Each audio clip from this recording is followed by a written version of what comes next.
good day from New York. We're coming on the air with breaking news and new charges just filed against Luigi Mangione, the suspect charged for the murder of UnitedHealthcare CEO Brian Thompson.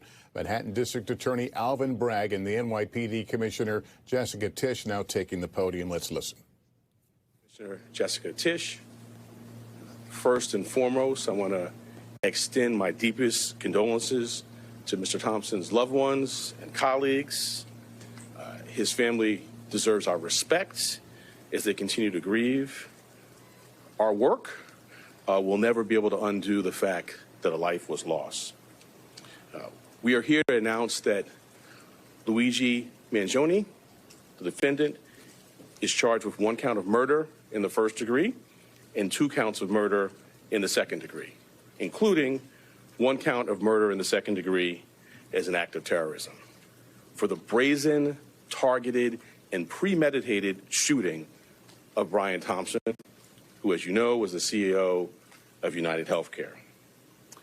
This case was made possible by the collaborative efforts of the phenomenal public servants you see before you today, and so many others who are not here. I'm honored to lead the Manhattan District Attorney's Office and privileged to serve alongside Assistant District Attorneys Joel Seidman, Kristen Bailey, and Zachary Kaplan, who were working from the outset, hand in hand, with the greatest police department in the world. The chief of our trial division, Lisa Del Pizzo, and the deputy chief, Chris Prevost, provided sage oversight and direction. And I want to acknowledge our high technology analysis unit. There was a lot to be processed here. Steve Moran, in particular, who heads that, and Marco Popic. We are privileged here at the DA's office to work every day with the phenomenal public servants at the NYPD. It has been a distinct pleasure to work besides Commissioner Tisch, an exemplary partner, and Chief of Detectives Joseph Kinney. Almost every day we're in touch, and his leadership is second to none. And then Deputy Commissioner Rebecca Weiner, who, as I tell her, there are a lot of challenging things happening in the world, and I sleep better at night knowing that she is the Deputy Commissioner in charge of terrorism. The detectives on this, out doing the courageous frontline work, Detective Oscar Diaz, Detective Curcio, exemplary, the finest. It wasn't just those of us here in New York.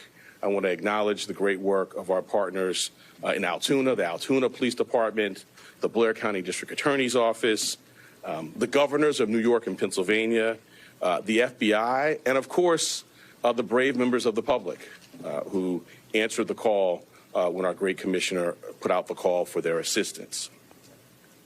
This was a frightening, well-planned, targeted murder that was intended to cause shock and attention and intimidation. It occurred in one of the most bustling parts of our city, threatening the safety of local residents and tourists alike, commuters and business people just starting out on their day. Let me say a bit more about the charges. They include 1 count of murder in the first degree as a killing in furtherance of terrorism, 2 counts of murder in the second degree, 1 charging that the killing was done as an act of terrorism, and the second pertaining to the fact that the killing was intentional. The maximum penalty possible for murder in the first degree and murder in the second degree as an act of terrorism is life without parole. The maximum penalty for murder in the second degree is 25 years to life. There are additional counts as well. A number of criminal possession of weapon charges, 2 counts in the second degree, 4 counts in the third degree, 1 count in the fourth degree, and a count of criminal possession of a forged instrument in the second degree. Let me tell you a bit about the facts.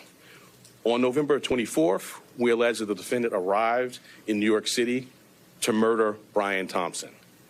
After the defendant arrived in New York City on a bus at Port Authority, he checked into the hostel on the Upper West Side using the name Mark Rosario with a fake New Jersey ID. On the morning of December 4th, the defendant left the hostel just after 5:30 a.m. and traveled to Midtown. For nearly an hour, we allege the defendant waited in the area near the Hilton Hotel, waiting for Mr. Thompson to appear. From 6:38 a.m. to 6:44 a.m., the defendant stood across from the entrance of the hotel on West 54th. When he saw Mr. Thompson, he crossed the street and approached him from behind. We allege he then took out a 9mm 3D printed ghost gun, equipped with a 3D printed suppressor, and shot him once in the back and once in the leg. The defendant then fled northeast on 54th Street and took an e-bike uptown before getting into a taxi that took him to West 178th Street and Amsterdam Avenue. On December 9th, the defendant was spotted at a McDonald's in Altoona, Pennsylvania. The local police were notified, he was arrested, and he was found with a 9mm handgun, a suppressor, 2 ammunition magazines, and the same fake New Jersey ID he used at the hostel. I want to say a word about ghost guns. These weapons are increasingly proliferating throughout New York City and the entire country. Involving technology will only make this problem worse. Last year, over 80 ghost guns and ghost gun parts were recovered in Manhattan alone. The NYPD and the Manhattan DA's office have been leading in the interdiction of these ghost guns. And one thing I want to make clear, they're unserialized, they can be printed out, but as this case tragically makes clear, they are just as deadly as traditional firearms. This will remain a priority for us here in Manhattan. Finally, I know there have been questions about the extradition process. The latest that I can offer you is that the defendant is currently scheduled to appear in court in Pennsylvania on Thursday morning, first for a preliminary hearing on his Pennsylvania charges. Immediately to follow that will be an extradition hearing. We have indications that the defendant may waive that hearing, in which case he'd be brought to New York forthwith.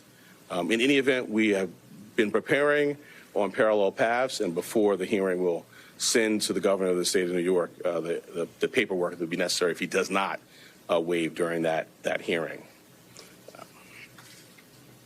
I now want to turn over to our great commissioner, and when I do so, I wanted to thank her for her partnership, not only on this matter, but on all we do every day together. Thank you.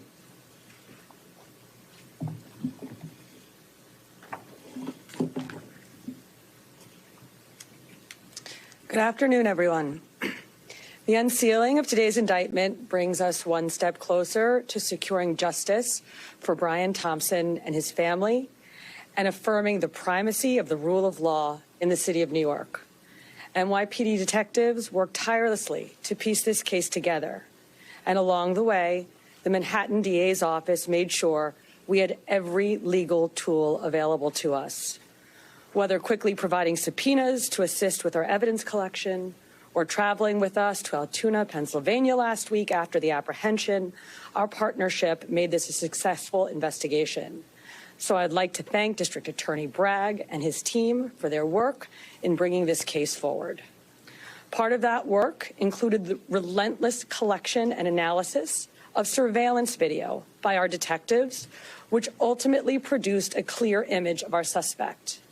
That image was shared far and wide through the media, and thanks to an observant McDonald's customer and the employee who alerted the police, Mr. Mangione was quickly brought into custody.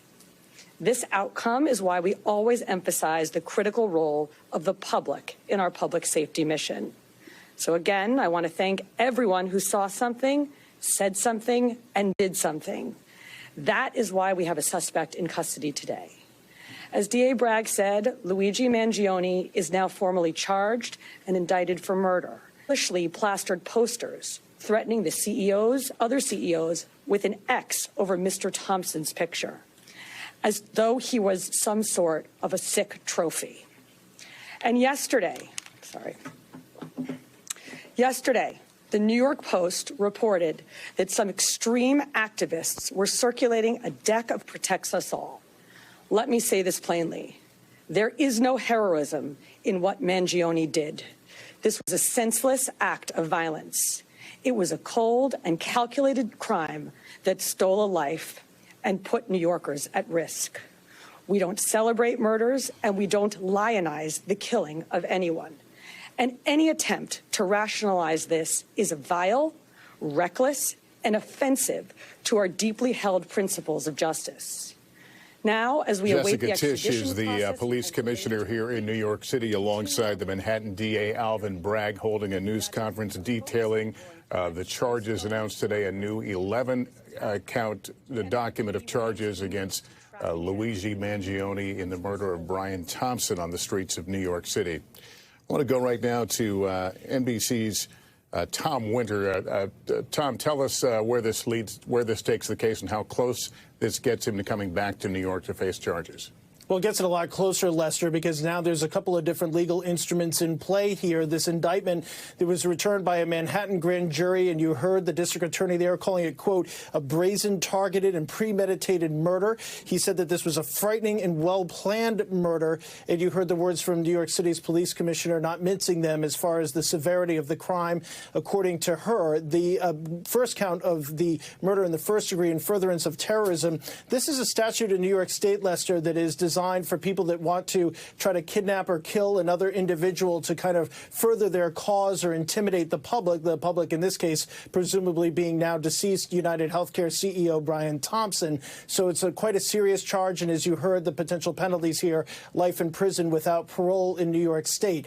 Next up for Luigi Mangione is to be in a Pennsylvania courtroom on Thursday morning.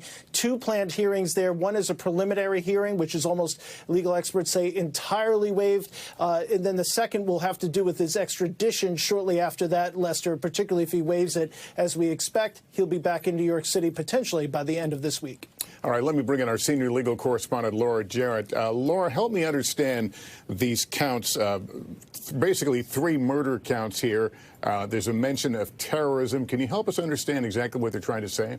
Yes, Lester. First of all, they're splitting them between first-degree and second-degree murder in case the jury eventually cannot find that this was premeditated. For whatever reason, they have a second-degree murder charge there for that reason. In terms of the terrorism enhancement that Tom mentioned, it's an interesting one. It's quite serious. It's not used that frequently, but it does require an uphill battle for prosecutors, as they're going to have to show here that it was meant to send a larger message, that this case wasn't just about the victim, Brian Thompson, but his writings. The suspect's writings here are going to come into play, and where he sort of has a larger message about the healthcare industry in particular. We should also mention the ghost guns figuring in here. You heard the district attorney talking about what a scourge they have been for this city, and of course the forged instrument having to relate to that fake ID, Lester. All right, Laura, thanks. Stephanie Gosk is near where Mangione is being held in Pennsylvania. Stephanie, there were mentions of 2 court hearings essentially that will move this case along in one direction or the other. Yeah, that's right, Lester. And it will probably happen very quickly in the morning. That extradition hearing that's scheduled as the second hearing here in this courthouse will probably be waived. I do want to hone in a little bit on what the police commissioner said there and what she called the grotesque embrace of this violent act. One of the things that public officials have been so concerned about is the support that has been shown to Luigi Mangione online. Not just anger at the health industry, but celebrating the murder itself. She talked about those flyers targeting other CEOs in the healthcare industry that had been plastered around New York City, and they're concerned that they have that this murder could potentially trigger more violence, Lester. All right, Stephanie Goss, thanks very much. So again, Luigi Mangione has been charged with 11 counts by the New York DA. Next steps, those court hearings and possibly the extradition of Mangione back to New York to face these very, very serious charges. It's a case that certainly rocked this city and much of the country as it played out. That concludes this NBC News special report. We'll have the latest on our streaming network, NBC News Now, online at NBCNews.com, and a full wrap-up tonight on Nightly News. I'm Lester Holt. Thank you for watching, and good day.